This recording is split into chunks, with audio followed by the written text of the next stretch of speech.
Tunaongea kwa manufaa ya kuokoa nchi, kwa manufaa ya kuiponya nchi au kuliponya taifa letu la Tanzania. Naomba niweke wazi kwanza kuhusu mimi na familia yangu. Tumesikia viongozi wetu wa nchi wakizidi kupaza sauti na kutumia vyombo vya habari, kutumia wasanii, watu maarufu, wachungaji, mitume na manabii kuhamasisha Watanzania kwenda kupiga kura Oktoba 29. Ni sawa. Lakini mimi kama mimi ninaomba nije mbele yako. Niweke msimamo wangu mimi na familia yangu na ndugu zangu wote wanaonizunguka. Tumekaa tukatafakari, tukaona jinsi ambavyo nchi yetu ya Tanzania inaendeshwa, mambo ya kutisha yanayotokea. Tukaona hatuwezi kushiriki uchaguzi wa mwaka 2025 mwezi wa 10 tarehe 29. Hatutaweza. Kwa hiyo mimi na familia yangu Oktoba 29 hatutakanyaga kwenye vituo vya kupiga kura. In short tunasema hatutathubutu kwenda kutiki. Na nitatoa sababu ambazo zimetufanya mimi na familia yangu, familia ya Leparaco, sababu zilizotufanya tusiweze kwenda kutiki, nitazieleza hapa. Sababu ya kwanza kabisa ni matendo yaliyodhidi au yaliyokithiri kutokea katika nchi yetu ya Tanzania.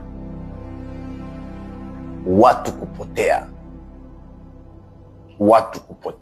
au ndugu zetu wa Tanzania wengine kupotea. Alivyosimama tu Askofu Josephat Gwajima kueleza ya kwamba ndugu zetu zaidi ya 80 wamepotea pasipojulikana, matatizo yakaanzia pale. Askofu Gwajima akaonekana ya kwamba anashindana na serikali yake, naye akafungiwa makanisa yake yote zaidi ya 2000. Na kuanzia hapo, hilo ni tendo namba 2 ambalo limetufanya sisi familia ya Leparaco tusithubutu kabisa kwenda kwenye uchaguzi kwa sababu ya uonevu mkubwa uliofanyika, kufungiwa kwa makanisa ya Askofu Josephat Gwajima, wanyima watu haki au uhuru wao wa kumwabudu Mungu wao kwa sababu tu ya ishu za kisiasa. Jambo la pili. Jambo la tatu ambalo limetufanya sisi kama familia ya Leparaco tusiende kutiki Oktoba 29, jambo la tatu ni watu kuuawa. Uhai wa mtu umekuwa hauna thamani. Nilikuwa nikisikiliza story ya Sativa alivyopigwa risasi na watu wasiojulikana. Lakini nimesikiliza kwenye mitandao story ya Ali Kibao ameshushwa kwenye basi na kwenda kuuawa. Mimi niongee bila kuogopa, na niwashauri pia nyie watekaji ambao mnateka watu na kuua watu, hamtakaa malize watu wanaopigania haki katika taifa lao. Jueni kwamba Mungu siku zote alipoumba wanadamu aliwaweka wapenda haki wazalendo, lakini pia aliwaweka waovu pia. So kama vile nyinyi waovu mlivyo wengi, lazima mjue kwamba pia wazalendo na wapenda haki nao ni wengi katikati ya nchi. Kwa hiyo hamtakaa muamalize kwa kuwaua, hamtakaa muamalize kwa kuwateka, hamtakaa malize kwa kuwapoteza, hamtakaa. Tumeona viongozi wa dini wengi wamekimbia nchi, lakini tunaona viongozi wa dini wengine ambao nao wamechanganya dini na siasa, kama vile serikali ilivyosema ya kwamba wako viongozi wa dini wanachanganya dini na siasa.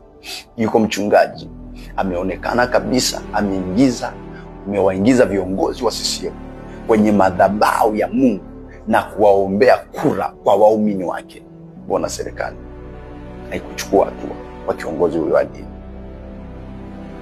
So mimi na familia yangu ya Leparako, kutokana na mambo haya yanayoendelea ya watu kutekwa, kupotea, kuuawa, watu kunyimwa haki zao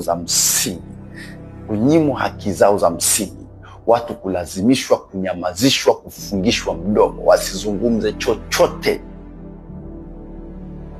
mimi nimeona na familia yangu na ndugu zangu hatutashiriki uchaguzi mkuu wa 2025 mwezi wa 10